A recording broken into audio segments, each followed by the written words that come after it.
നമ്മുടെ നാടിൻ്റെ കരുതൽ ആവശ്യമുള്ള ഒരു വിഭാഗത്തിന് കൈത്താങ്ങായി പുതിയൊരു പദ്ധതിക്ക് കൂടി തുടക്കമാവുകയാണ്.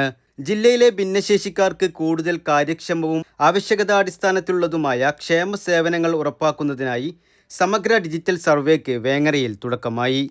സർവേയുടെ വിജയകരമായ നടത്തിപ്പിനും വിവിധ വകുപ്പുകളുടെ ഏകോപനത്തിനുമായി സംഘടിപ്പിച്ച ഔദ്യോഗിക യോഗം മലപ്പുറം ജില്ലാ sub collector Dileep K Kainikkara IAS ഉദ്ഘാടനം ചെയ്തു. ഭിന്നശേഷിക്കാരുടെ യഥാർത്ഥ വിവരങ്ങൾ കൃത്യമായി ശേഖരിക്കുന്നതിലൂടെ സർക്കാർ ആനുകൂല്യങ്ങളും സേവനങ്ങളും കൂടുതൽ അർഹരിലേക്ക് ഫലപ്രദമായി എത്തിക്കാൻ കഴിയുമെന്ന് അദ്ദേഹം ഉദ്ഘാടന പ്രസംഗത്തിൽ വ്യക്തമാക്കി. സർവേ സമയബന്ധിതമായും സുതാര്യമായും പൂർത്തിയാക്കുന്നതിന് എല്ലാ വകുപ്പുകളും ജനപ്രതിനിധികളും ഒറ്റക്കെട്ടായി പ്രവർത്തിക്കണമെന്നും സബ് കളക്ടർ നിർദ്ദേശിച്ചു. വേങ്ങര ഗ്രാമപഞ്ചായത്ത് പ്രസിഡന്റ് NT അബ്ദുൽ നാസർ ചടങ്ങിൽ അധ്യക്ഷത വഹിച്ചു. സാമൂഹ്യനീതി officer Shameer Machingal, panchayat vice president Fathima Jaleel, സ്ഥിരം സമിതി ചെയർമാൻമാരായ Sabna Ibrahim AK, Sadiq Kodiyattil, VT Moideen, KSSM coordinator Abdul Azeez, panchayat secretary Suhas Lal തുടങ്ങിയ പ്രമുഖർ ചടങ്ങിൽ സംബന്ധിച്ചു.